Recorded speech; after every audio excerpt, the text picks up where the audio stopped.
O meu nome é Jorge Soares, é um gosto estar aqui a falar convosco.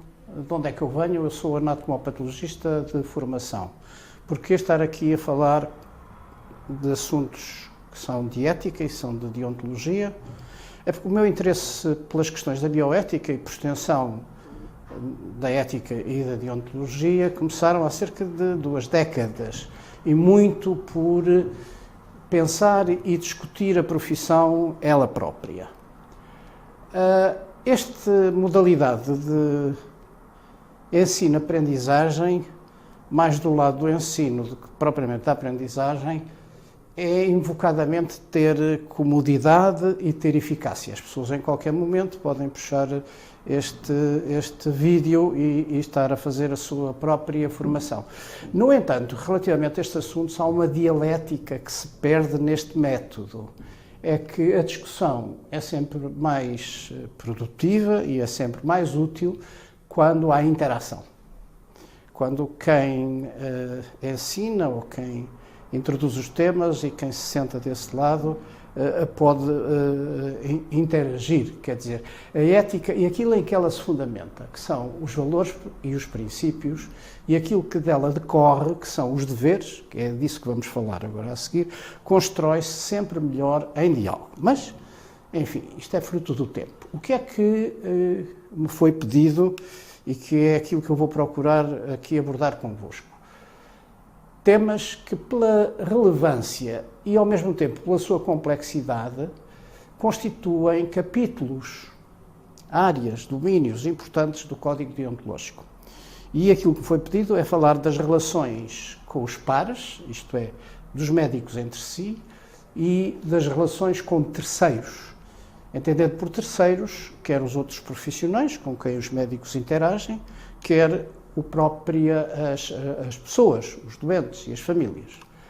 E foi-me pedido também que abordasse um pouco aquilo que é a responsabilidade social do médico. O Código Deontológico é um conjunto de normas para o comportamento individual e para o comportamento em grupo, que orientam os médicos no exercício da sua atividade profissional e nas relações que, por via dessa atividade profissional, eles estabelecem. É assim uma espécie de código um código de deveres. E porquê um código de deveres nesta profissão? Há alguma especificidade neste ofício de ser médico? E a esta pergunta eu posso responder por vós, sim, há uma especificidade. E porquê? Porque aquilo que estudamos, aquilo sobre que intervimos, ou seja, diagnosticar, tratar e cuidar, são pessoas. E são pessoas nas suas múltiplas e muito complexas dimensões. Não é só numa dimensão, são várias dessas dimensões. E são pessoas que nos procuram, portanto, são pessoas em situação de fragilidade, em situação de vulnerabilidade. E neste procurar e atender, esta nossa relação com quem procura e nós que os atendemos é uma relação que é assimétrica. Assimétrica porquê? É assimétrica porque há alguém que necessita e outro que ajuda. Isto assimetriza a relação. Mas é assimétrica também pela informação, pelo conhecimento e pela experiência. O médico deve ter essa informação, esse conhecimento e essa experiência. É claro que podem argumentar, então a internet não dá informação. É verdade. É possível até que um doente chegue com mais informação sobre uma determinada patologia que o médico desprevenido a não tenha. Mas informação não é necessariamente conhecimento. Conhecimento significa capacidade para utilizar a informação para poder ser útil e tem que incorporar a experiência que o médico foi acumulando. E o facto dessa relação ser assimétrica e que temos que procurar simetrizá-la, isto é, procurar que ela esteja no mesmo plano o melhor possível. A propósito, lembro um grande amigo meu e um grande profissional, um grande professor, que dizia, muitas vezes, os médicos têm que ser cultos. E às vezes as pessoas não o entendiam porque pensavam que cultura significava, naquele entendimento, erudição. Também é preciso ter alguma erudição, mas fundamentalmente culto significa poderem descer ao mesmo plano do doente para o entender, porque o outro doente é o outro, é o seu semelhante. Portanto, isso significa evitar um pecado que é muito convencional ser invocado na prática médica e que existe, não podemos escondê-lo, que é o paternalismo médico. Os códigos de conduta existem há muitos anos, desde o segundo milénio da era cristã, a carta de Maimónides, o chamado Moisés de Córdoba, que era um rabino e médico e filósofo, é que ele escreveu: você sabe quão difícil é essa profissão para quem é consciencioso e para quem é rigoroso. O Código de Hammurabi, o juramento de Hipócrates e o último, o Código de Nuremberg, que resultou da definição de um conjunto de práticas que eram possíveis ou que eram excluídas aos médicos e que resultou, evidentemente, do conhecimento dos crimes da Segunda Guerra Mundial e do Holocausto.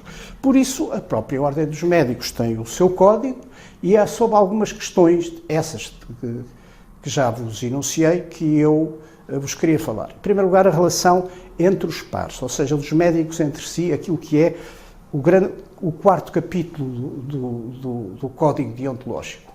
E o primeiro dever é muito simples, é o dever de correção, isto é, tratar com urbanidade, tratar com respeito, tratar com consideração os outros colegas.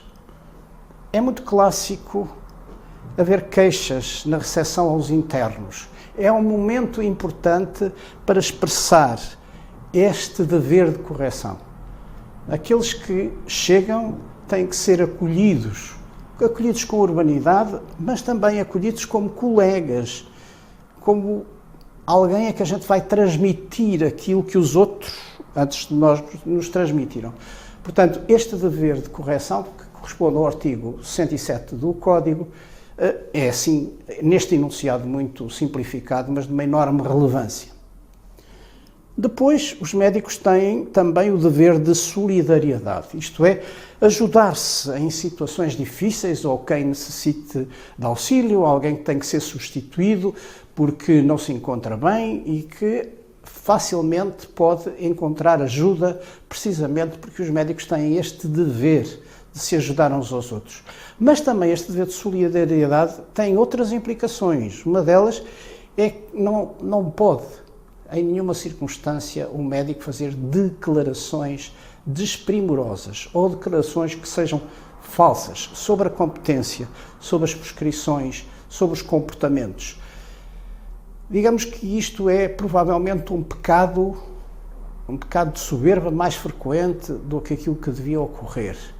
E as prescrições erradas ou exageradas, que muitas vezes existem, levam os médicos nem sempre a abordar estas questões com os doentes de uma maneira que seja uma maneira considerante e que seja uma maneira amável para com os outros colegas. Portanto, isso implica também não fazer declarações públicas contra colegas. Não é incomum, sobretudo quando há perícias, e algumas, por exemplo, de perícias judiciais, como as perícias médico-legais, ouvirem-se comentários que não são muito abonatórios. Também não é útil introduzir estas dúvidas injustificadas em doentes quando há diferenças ou há divergências de opinião, porque isso traz insegurança ao doente, traz incerteza ao doente. Portanto, evitar esse sentimento é também muito importante para os médicos. Mas podem vocês perguntar, mas não há legítimas diferenças de opinião? Claro que sim, claro que sim. Toda a gente sabe que, face a uma situação de hérnia discal, alguns colegas vão recomendar a intervenção e outros colegas vão recomendar uma terapêutica conservadora, com fisioterapia, com o que seja. Portanto, isso tem muito a ver com as experiências e há muitas vezes algum sentimento próprio e alguma maneira como as pessoas puderam experimentar elas próprias estas situações. Estas diferenças de opinião, antigamente, digamos, no século XIX e até no princípio do século XX, no princípio do século XX, muito, havia a figura da conferência médica. As pessoas que tinham dinheiro e tinham uma situação complicada, vários médicos da cidade juntavam-se e tentavam obter um consenso.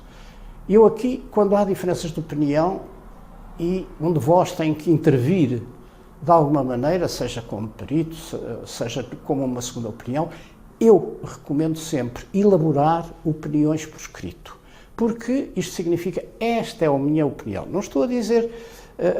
não estou a discordar, estou a dizer que a minha interpretação desta situação, o que eu propunha como prescrição, o que eu recomendaria que se fizesse, é isto.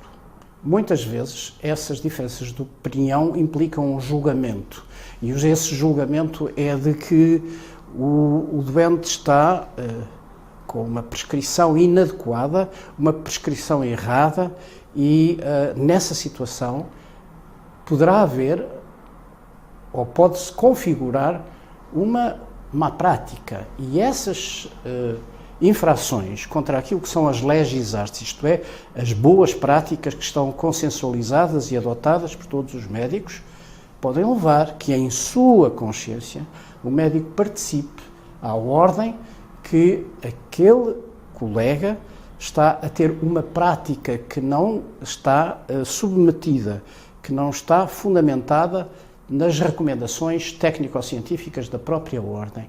Nessa situação, ele deve dar ao colega conhecimento do que o vai fazer e sempre evitar qualquer publicitação desse facto.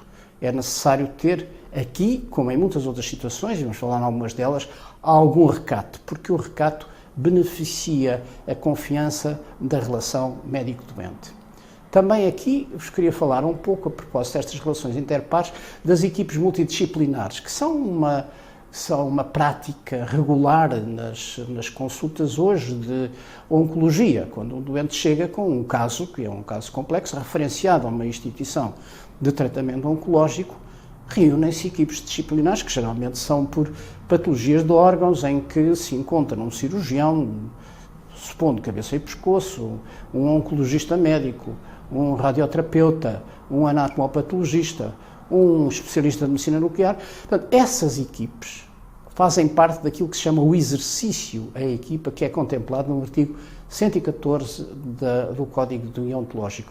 E essa convergência de opiniões para a escolha do melhor caminho para aquele doente face a uma patologia que é necessariamente complexa, faz parte hoje também daquilo que são as dificuldades e a maneira de resolver problemas naquilo que é a medicina moderna e na medicina de convergência multidisciplinar.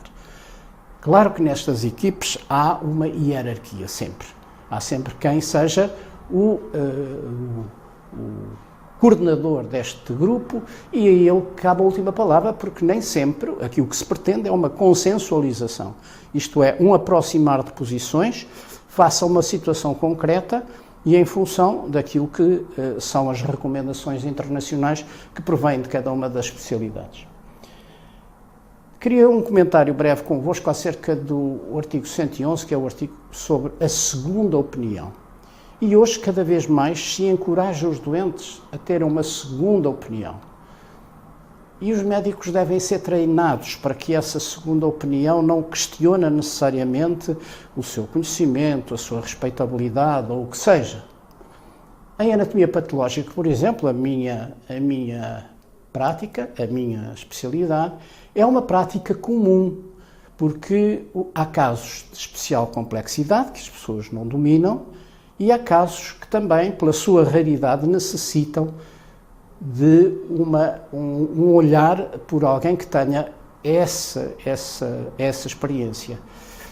E é frequente nós enviarmos para o estrangeiro, ou mesmo para dentro do país, um caso de patologia suprarrenal, por exemplo, quando, evidentemente, não temos experiência própria sobre isso. E, inclusivamente, em algumas instituições, como os institutos de oncologia em Portugal, os doentes são admitidos e devem trazer com eles as lâminas e os blocos para uma segunda opinião sobre a sua situação. Quer dizer, não chega a trazer um diagnóstico, porque nem sempre o colega que o elaborou tem experiência na patologia oncológica e os tratamentos são, pelas suas exigências, por aquilo que são custos financeiros, mas sobretudo custos para o doente, quimioterapias, radioterapias de longa duração ou média duração, é necessário ter uma absoluta certeza do diagnóstico. Este diagnóstico muitas vezes vai para as consultas multidisciplinares para ajudar a decisão terapêutica. Esta segunda opinião é mesmo obrigatória em alguns países para certas patologias. Por exemplo, o melanoma. Nos Estados Unidos, as seguradoras obrigam a ter uma segunda opinião porque estão em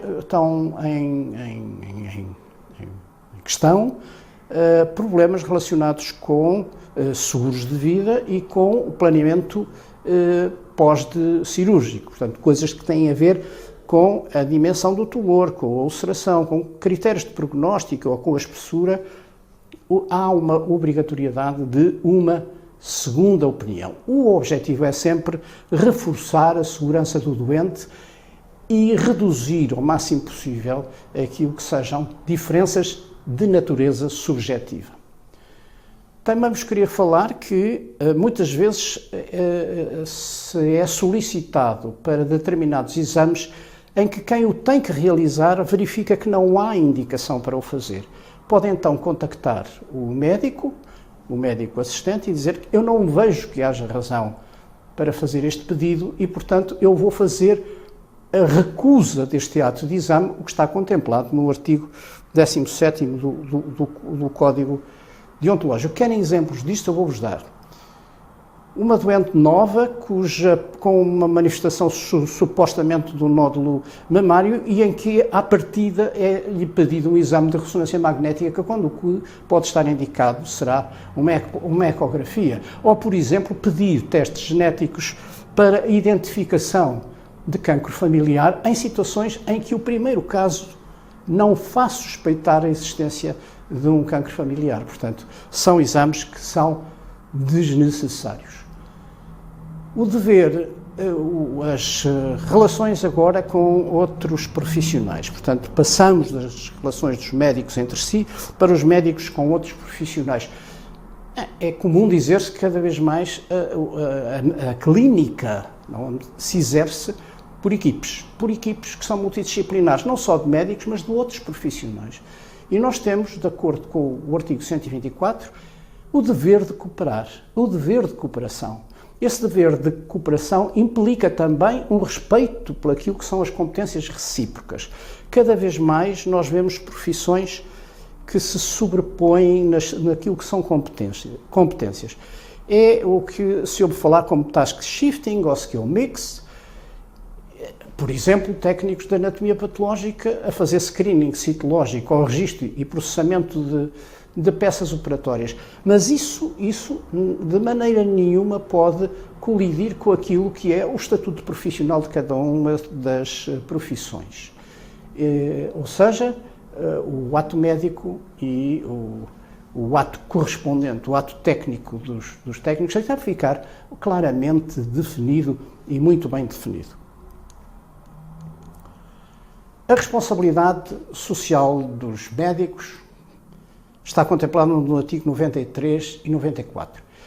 Nós ouvimos frequentemente falar de responsabilidade social. A responsabilidade social de um Estado, quando falamos do Estado social, não é? Portanto, aquilo que o Estado deve proporcionar a todos da maneira como for definido na Constituição. Mas também as grandes empresas devem devolver um pouco à sociedade aquilo que delas recebem. A nossa responsabilidade social tem vários olhares, mas talvez que o mais importante e que eu queria aqui sublinhar é um olhar sobre os custos da saúde, uma atitude responsável perante os custos da saúde, sem abdicar da independência própria na orientação dos cuidados e na escolha das terapêuticas, é mandatório. para o médico é mandatório, porque é isso que deve fazer, é isso que o Código Deontológico recomenda, é aquilo que os nossos deveres nos impõem, é necessário prescrever só aquilo que é absolutamente necessário. Não é fazer taques de rastreio a cefaleias, não é fazer ecos cada 15 dias durante a gravidez em situações não indicadas. A Ordem dos Médicos tem inclusivamente um grande programa que envolveu as várias especialidades e que foi importado dos Estados Unidos, chamado Choosing Wisely, o que significa fazer escolhas certas, fazer escolhas de modo a que não se peçam, não se prescreva, não se envolva os doentes em atos médicos ou atos clínicos que eles próprios não só são custosos, como traduzem um efeito negativo adicional para o próprio doente. E evitar o sobreconsumo é ajudar a sustentabilidade financeira do Serviço Nacional de Saúde, que todos sabemos não está em situação fácil. Evitar o desperdício é também ajudar a sustentabilidade financeira do Serviço Nacional de Saúde, que não é uma situação fácil. Portanto, o médico ao serviço da comunidade tem pelo menos este dever de prescrever meios de diagnóstico, tratamentos e outros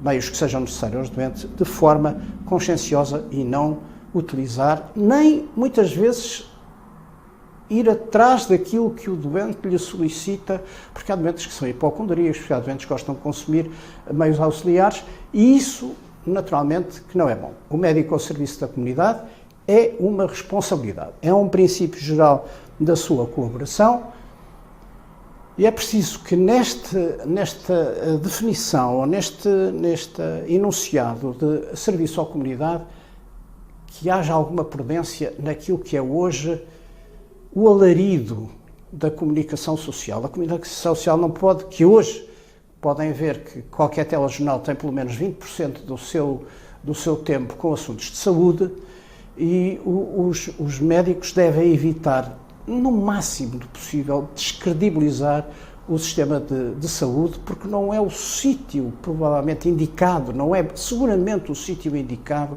para ajudar a solucionar os problemas. Este alarido sobre diversas questões médicas, a que os médicos muitas vezes dão um certo incentivo, na minha perspectiva, mereceria um maior recato, porque as situações se diagnosticam, se tratam, se resolvem a bem dos doentes e dos seus interesses em diálogo e em concertação.